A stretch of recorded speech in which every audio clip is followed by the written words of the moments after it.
Today, we're going to be talking about security, scaling, and leadership with one of the industry's most successful leaders. So stay tuned.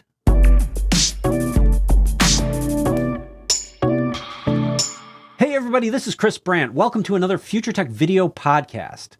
Now, when Sandesh and I are talking with startups, they typically lack a critical piece in their path to success. And this is when we hear the phrase, you just need someone like Hat, or if we only had Hat. The Hat everyone is talking about is David Hatfield, co-CEO of the cloud security platform Lacework, which just raised an absolutely stunning $1.3 billion with an $8.3 billion valuation. Now, we first met Hat when he was president of Pure Storage, which was the fastest growing tech company of all time at that point. And it was obvious to us that he had something special. And there's a reason he is in such high demand. Hat is here to tell us about Lacework, their big raise, and to fill us in on what it takes to be a great leader. Welcome, Hat. Yeah, you probably shouldn't have said that in front of me because I will. Well, I got to say everything in that is absolutely true. I cannot tell you how many times I've been in a room with a startup and a group of people, and it's like, we're just kind of missing this, and it's like, what we need is just a guy like Hatfield. You just need a hat. That happens. Am I wrong, Sandesh? No, not at all. Not at all. I'm going to choose to not believe you, and we'll just agree to disagree on it. But well, you're very humble. Thank you for the kind words. You're very humble, but your success speaks for itself. So I think I'm probably the one who's right. Feel the same about you guys. Oh, thank you very much. So, but before we get rolling into this, can you just give us a little bit about you and what Laceworks is? Yeah. Well, first of all, don't believe a word of what Chris just said. But I am thrilled to be with both you guys, your friends, and the success that you've had adding value to the technology industry overall, and to your customers, and to us as a supplier and a vendor is just awesome. So I love the creativity and entrepreneurialism that you guys constantly exhibit, but you always put your customers first. So I value that in our relationship. So Lacework has been an absolute blast. It's been a company I've been involved with since the A and the B round back to 2015 and 2016. I was on the board for a few years, kind of helping getting the initial product market fit and kind of foundation in place. I found that doing that while I was running and participating in Pure was an awful lot to try and manage. And so I stayed as an investor and an advisor, but pulled off the board for a couple of years. But stayed close to it and always believed in the thesis of the company, which is that security at its core is a data problem.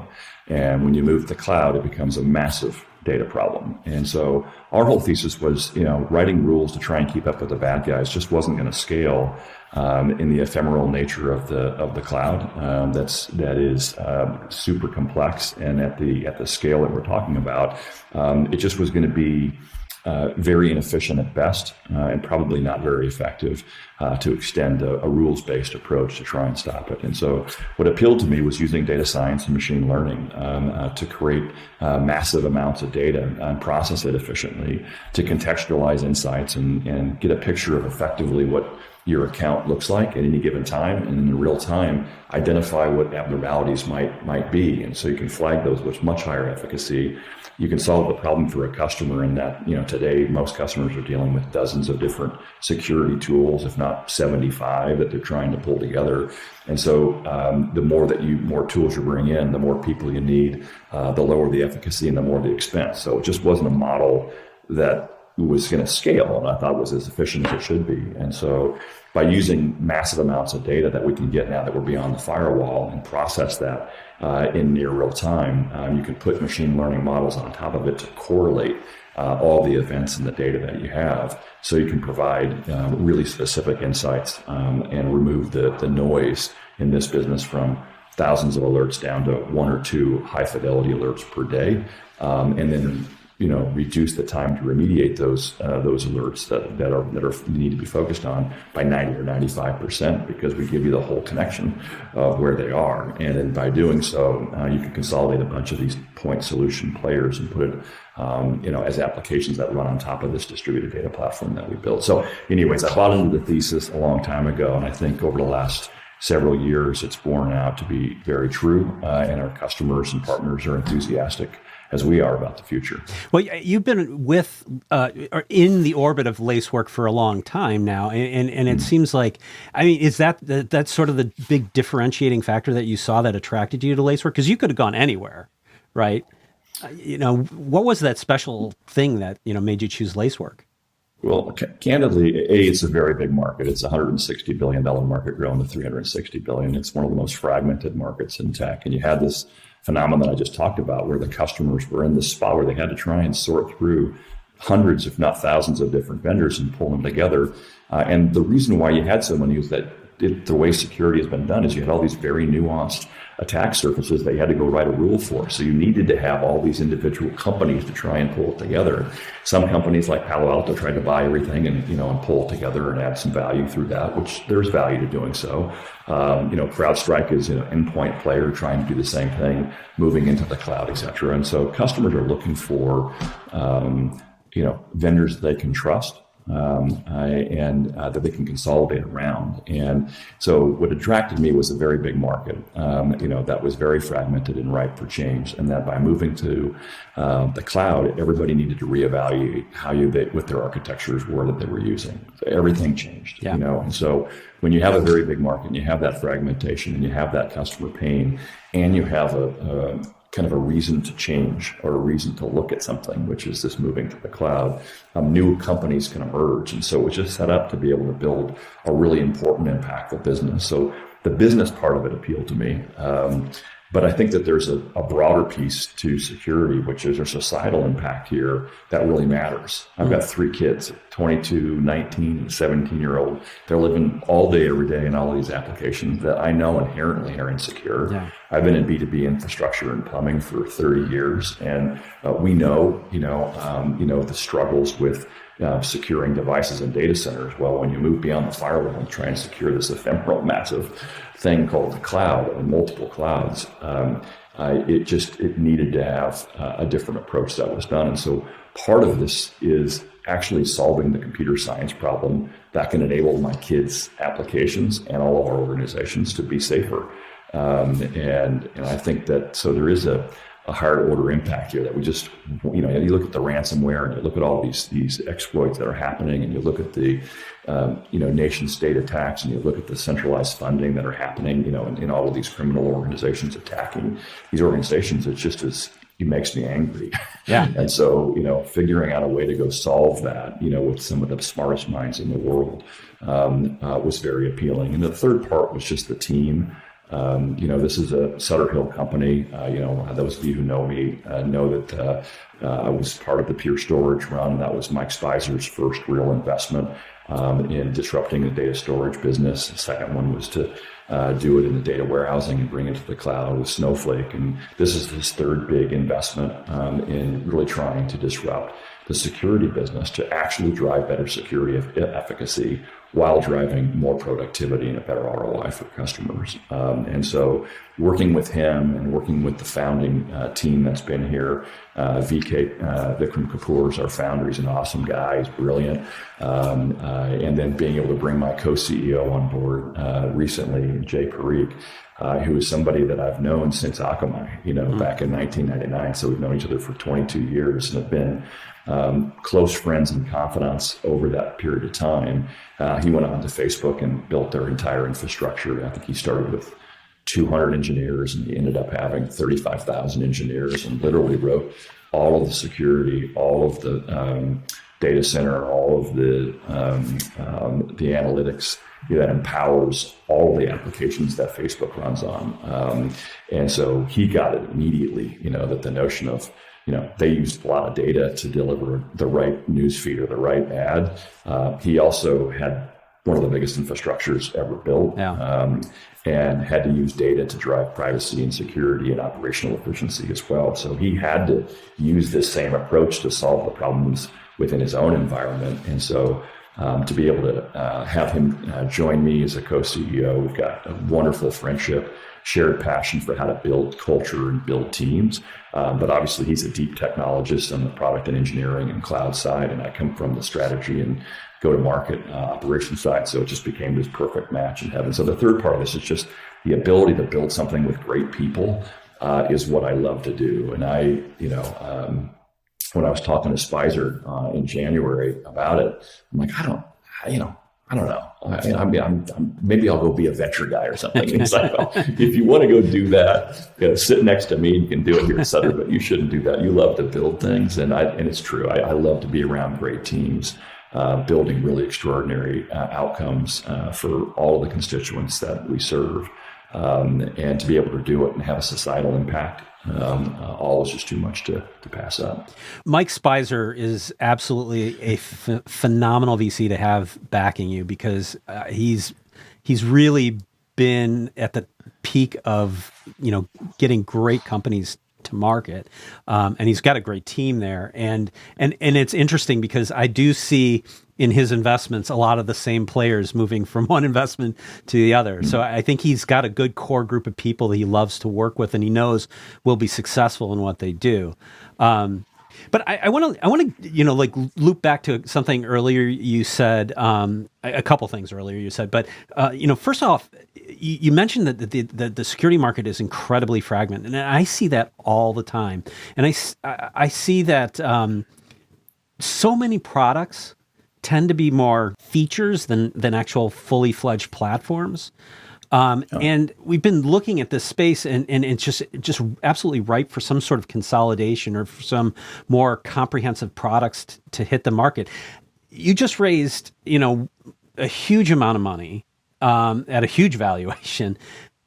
Is the plan there to just really build out a much broader security portfolio platform? 100%. Yeah, no, that's what I was getting at to begin with. The core problem here is that everything changes architecturally and needs a different approach when you move to the cloud. But B, it is an industry that's been built on incrementalism. Yeah. Right. It's all about kind of writing a rule to try and stop a bad guy, which is the right way to do it if you're trying to manage a device or manage assets inside of a data center. It just doesn't work when you're going into the cloud. And so we had to think of a new way of doing it. And once you move beyond the firewall, you have access, to a quintillion different data points, doubling every day, in the cloud. And so to be able to harness all of that and use it and then learn from it, in real time in a customer's environment, it just allows you to do a lot more. And so the really expensive part of this company was actually building the data platform that I just talked about. We call it Polygraph, but the ingestion of all these different data sources, the processing of that, and then the contextualization of it with the software and the machine learning that runs on top of it took a lot of time and a lot of energy. And most security companies just kind of take a shortcut to go solve a compliance problem with some side scanning technology to be able to go, fill out a SOC 2, or a HIPAA requirement faster, which is cool. That's needed too. But what we wanted to do was actually solve this core security challenge, which is efficacy. In order to do that in the cloud, you needed to capture all of this data. So we did the heavy lifting of building this data platform. And on top of it, we're writing applications that compete with a lot of those different point solution offerings that exist in the marketplace today. So we can deliver cloud configuration and posture management. We can deliver cloud workload protection, Kubernetes and container support. We can do this across all three major public clouds. So you have a single pane of glass to be able to manage it. You can manage both the dev and the runtime environment all on one platform, and so and ultimately delivering threat detection and compliance and vulnerability management across all these different vectors. So we just thought of those being applications that you can run on top of this integrated platform, and the more data and the more of the attack surface that you put into it, the smarter it gets and the better the outcomes for each of the individual parts.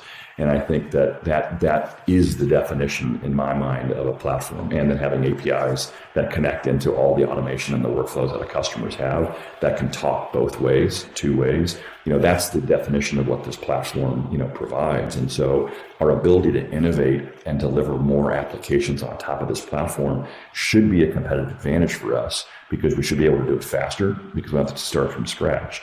And certainly all the data and all the applications that we have talk to one another. And so if you're a company that's acquiring 20 different companies with 20 different code bases and 20 different architectures and 20 different founders and CTOs to try and pull that together and deliver a delightful customer experience. It's a reasonable strategy because the old way is just not going to work. So you have to acquire. But you and all of your customers, I think, and podcast viewers know that it's really hard to actually integrate all of that and deliver a really useful experience and valuable experience. So from the very beginning, we built this platform with the notion that we're going to be able to add applications on top that can all talk to one another, that will drive efficacy, drive efficiency, and drive ROI. So today we have a number of different modules and applications that solve those problems. But we just acquired our first company, that runs on this distributed data warehouse and had very similar architectural approach. So we did with infrastructure as code, this company Soluble, that we can integrate very quickly on top of this data platform and extend our capabilities on top. So we want to be the security platform for the cloud, full stop. That's our vision and what we're focused on. And our mission is to do it, changing security forever and delivering real value to our customers through data and automation to help them innovate quickly and securely. And, for those of us who've been in this business for a long time, like you're either one or the other. Right. You're either going to be really secure and locked down and have tons of alerts that are coming out, or you're going to go really fast and just kind of, hope, that you're going to be okay. And with our data approach and our from development to runtime capabilities, and our ability to automate into the workflows and the CI/CD pipelines that customers have, we can do both. Customers can move very, very quickly and securely. And so a long answer to a very short question, which is yes, we're building out a platform that customers can consolidate all these point products that don't talk to one another and use automation to build into their workflow so you can actually win and drive competitive advantage to the new offerings that you have for your customers on the software side. So as every company becomes a software company, you've got to enable developers to move really quickly. Yeah. And that's kind of core to the thesis of why we built this. Well, I think you're definitely hitting on an extreme pain point in the industry. And I think, another big challenge that we see in the security space is everybody's talking AI ML right now, right? Mm-hmm. And I think you point to something that's interesting about the way you guys can implement that by having a consolidated platform that targets so many of these point solutions. The integration of all that into what you're feeding into the AI is going to give you, I would imagine, a more comprehensive and better result at the end of the day, right? Yeah, layering machine learning on top of a rules-based engine can make the rules-based engine go faster, but you're still talking about known knowns. You're still talking about sort of data that's coming in from a signature of what a problem might be. Yeah. It's not going to help you correlating events that happen across your entire infrastructure. And that correlation is where you get access to have visibility around the unknown unknowns and the zero-day threats, which as you're operating in the cloud, that's the scary stuff. The known knowns, we can feed in the same kinds of rules into our machine learning algorithms.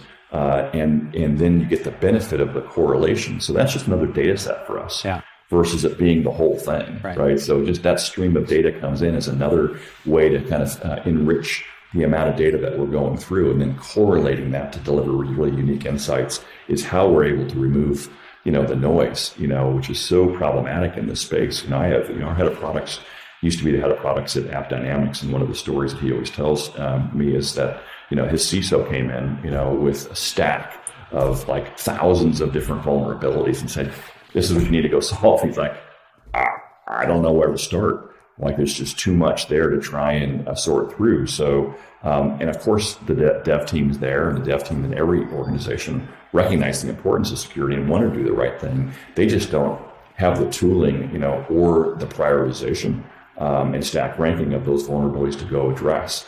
With our acquisition of Soluble, we can have all the runtime data of what's happening that's out there, and we can know, that there is a specific vulnerability with this very specific S3 instance with this type of code that's out there that we can stack rank, in the customer's exact environment, on their runtime environment, and send that over through, automation through their CI/CD pipeline and let them know, hey, make sure to avoid, writing, into this environment before you send it out in your dev environment, so you can start to prevent vulnerabilities and risks based upon what you know. But That only works if you're collecting the data in runtime and then doing something with it in the development time, right, and sort of unifying both. So, our customers I think are the ones that really to talk to about this, which is they're seeing the outcomes. I mean, you can talk to a bunch of different customers, but one that, that value process that comes back frequently is by deploying Lacework, it's as though I had 20, DevSecOps engineers added to my team. Right. It just immediately provides more horsepower and throughput and efficiency. So the security teams can focus on supply chain and focus on governance. And then the security researchers inside of the development cycle can work alongside of the developers to really make sure you're being as preventative as possible with some of these vulnerabilities that are likely to happen in your environment based upon what we see. Yeah. Well, I mean, considering how impossible it is to find DevSecOps people and hire them, I'm sure that's going to be a welcome feature for everybody. You also mentioned earlier, one of the big drivers for you to come here was just witnessing this incredible impact on society that all of this is happening, right? And I think that's very true to form for you, is seeing the larger social context in which this is all operating, and wanting to address that piece. And I think that leads into sort of you as a leader. And you've led some incredible organizations. I think when you talk about company culture and a company operating so uniformly on a singular vision, Pure is one of the greatest examples of all time of that. I mean, just the whole cult of orange that was there alone, just still is. They're carrying the torch. I'm still a happy shareholder for sure. Yeah, no, but I mean, and it was an incredible thing to see, and I think it's sort of that mentality that kind of brings this leadership quality to a company that helps everybody kind of march effectively in the same direction. Could you speak to, your leadership style and the importance of company culture and developing a really impactful product?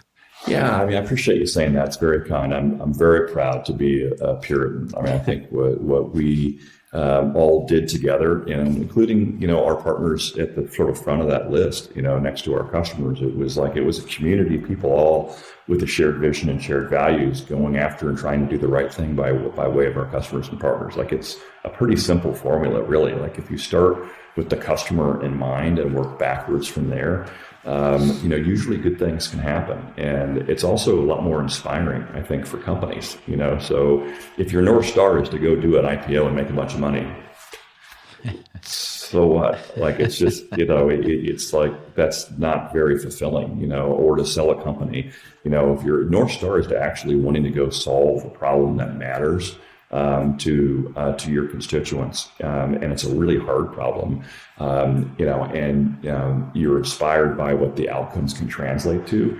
It creates an energy very selfishly of what I want to do when I wake up every day and go actually contribute towards. So this is, being part of great teams. I think we've all been there. Why not have a great team at work? And I think that's always been the mentality of the folks that I always surrounded myself with, and mentors that I've had, is go find a really big problem, that when you solve it has a 10x value proposition for all involved, and meaning, and then rally a group of people that are crazy enough to believe that they can actually go pull it off, and then of course you need to have capital partners like Mike Spicer and Sutter Hill and D1 and Tiger and Altimeter, the types of folks that are investing in those needles in the haystack, those companies that actually can go after a multi-billion-dollar market, disrupt it with a value proposition that is 10x at least in every dimension, and then build a transformative team to go fulfill against it. You need to have everybody, kind of focused with a like mind to go try and achieve that. And so it starts there. It starts with, what's our mission? What are we trying to do over the long term? And when we do, what's it going to feel like for everybody involved? Yeah. And that becomes the North Star for who we hire, how we build processes and systems, how we communicate internally, how we onboard people, how we work and measure what we measure. Like Net Promoter to me and gross retention and net retention are the three most important metrics that you have as a business. right? If you're not actually delighting customers and they're not buying more stuff from you, it's going to be a very difficult time trying to grow aggressively. So if you stay super focused on their needs and the broader impact of what you're trying to do, people, I think all of us are just naturally drawn to being part of those kinds of teams. And so Pure's doing a great job, I think, continuing on in that manner. And that to me is something I'm incredibly prideful of, because no company is one person or two people or 10 people. Yeah. Companies, organizations are the collective intelligence of everybody that's there, adding value and being authentic and being themselves, to be able to be creative, to solve problems. And that's the magic. And that's why I wouldn't probably be a very good venture guy, because I love getting the team together to build and interact and create and problem solve. And I get a lot of energy from that personally. And it's pretty humbling to see the kind of impact it can have on customers, partners, ecosystem, and certainly, employees' lives. And that's pretty fulfilling. So, Hat, you're trying to solve a real hard problem, right? This security world, right? The one thing I've learned is the bad guy needs to be right once, where like we have to be right all the time, right? And so it's just a very, very challenging problem. Now that you have $1.3 billion, where do you see some of that investment going? Is it going to be more into the actual tech, in developing the tech? Is that where you think the problems need to be solved, or is it more on finding the right people? What are some of the big challenges in order for you to ultimately reach that goal that you're trying to get to? Well, obviously we have a very ambitious agenda on the innovation side. And so the most important thing in a high growth tech company in a market that's as dynamic as this one is to have the very best tech. In order to have the very best tech, you need the best people. So, first and foremost, it's about driving continued investment in our R&D, product and engineering teams, and getting the very best people involved in solving some of these problems and accelerating innovation for our customers. So that's one. Two is building out a awareness and a go-to-market engine that actually gets the technology into people's hands that need it. And there's tens of thousands of companies that are out there that should have our technology today. And I don't mean that to sound arrogant. I just mean I know the outcomes that we can deliver for customers and that we're delivering every single day. And I know some of the risks and the threats and how it compares with our competitors. And so I feel guilty every day if at least customers haven't evaluated, or know that there's an alternative. And so that's on us as a company to be able to create awareness and go get into those opportunities to at least have customers assess it. Now, I know when I'm in that opportunity, I'm going to win 9.5 times out of 10. So it's also in our interest to go do it, but that's our win rate when we're out there. And so creating awareness at a global level and building out go-to-markets is priority 2.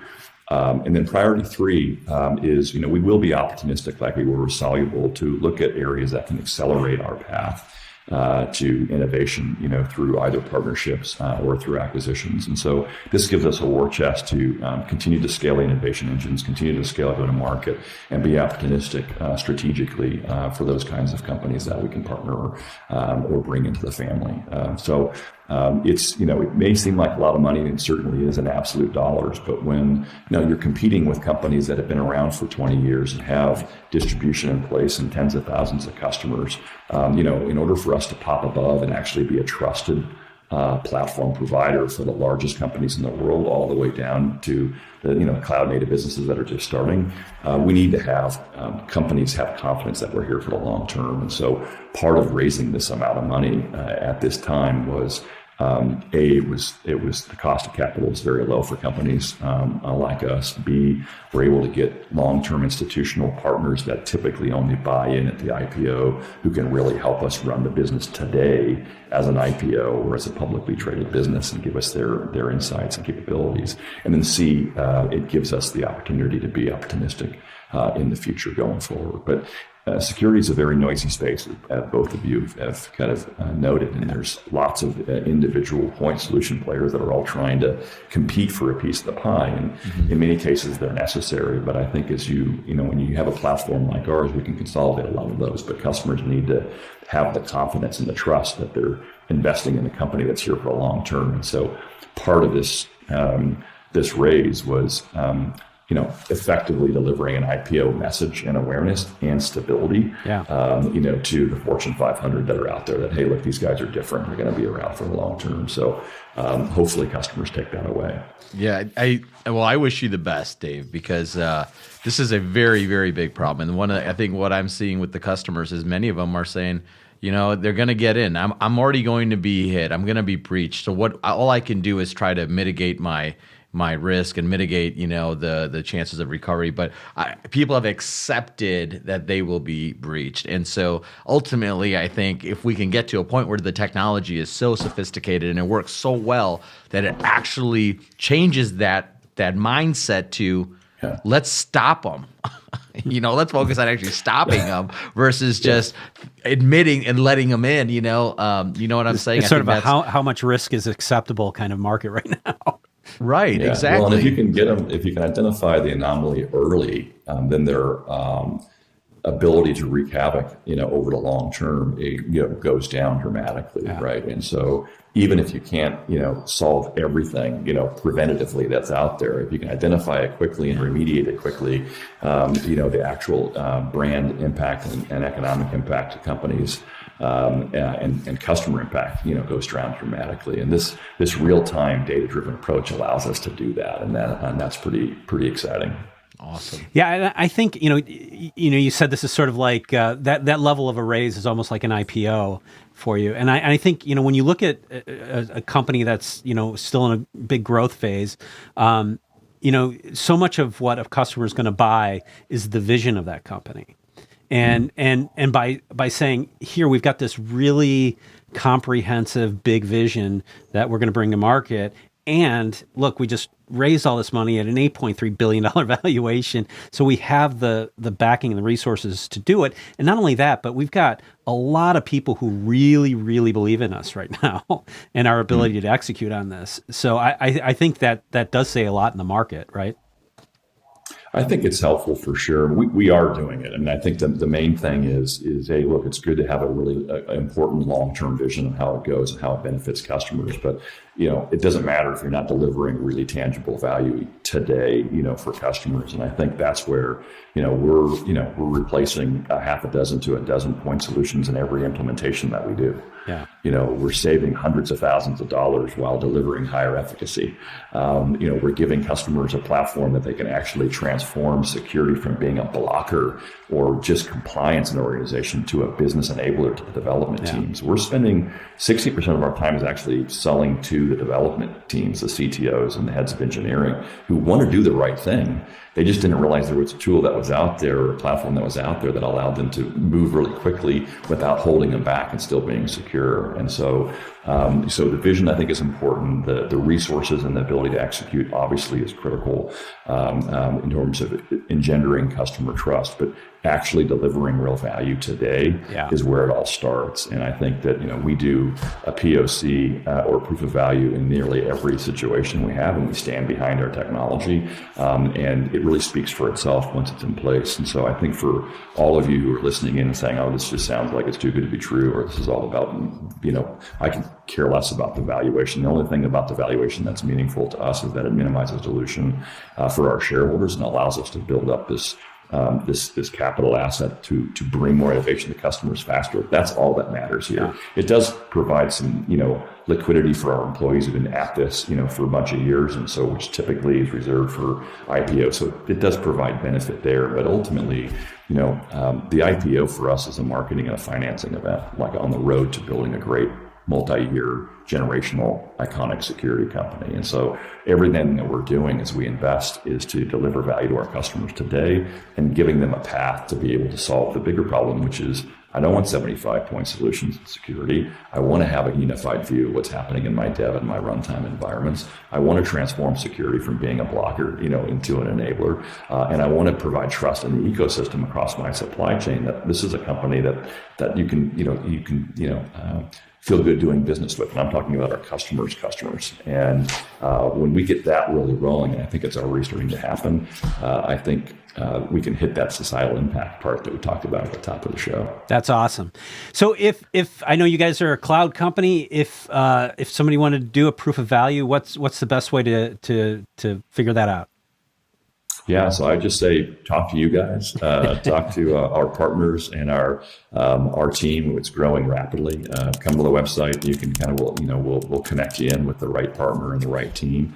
It's very efficient. You're up and running in minutes. And so it takes a couple of days for the models, to really kind of, learn and get to a place where they're delivering efficacy. But inside of a week or two, you're going to have a very clear understanding of the value that we're doing in very lightweight fashion. And the other thing that I would say is that there's a bunch of FUD floating around out there on, hey, look, it needs to be agentless versus agent, and, we have both. We have 60% of our customers that just do compliance, configuration, and posture management with an agentless approach. That's very lightweight to go implement. We can do that. If you want to evolve, into a more advanced functionality that really having visibility into the host where you can really understand what's happening, you can do a lot more work to drive better security efficacy, then you can move to a lightweight agent approach. So the proof of value by design is very, very lightweight, and we stand back and let the technology do the talking. So, reach out to us at lacework.com and or talk to any of our partners. And we'll engage quickly, and I promise you it'll be efficient for all of you involved. That's awesome, man. I cannot wait to see what you guys do and what you build, and if you can defragment this market, that's going to be amazing. And I just, I thank you so much for being on. And, we've always enjoyed your wisdom over the years. And I know that, pretty much everything you touch turns to gold. So we're excited to see what happens next. And I know I'm flattering you, but, it's well deserved. Yeah. Yeah, just to be, the goal that happens is customers getting great outcomes. And I think if we stay focused on that, then I think good things generally happen. But thank you guys for doing this. I think it's important to get the word out and to get connected to us innovators who are spending a lot of time and resource and energy to really solve some of these complex problems. So getting the word out and connecting us with your customers and the customers out there is super important. So I love the platform. I love what you guys are doing, and of course, love working with you individually. So keep doing what you're doing. Awesome. Thanks so much. All right. Thanks, you guys. We'd love to hear from you in the comments. And if you like what you saw, please give us a like. Think about subscribing, and I will see you in the next video.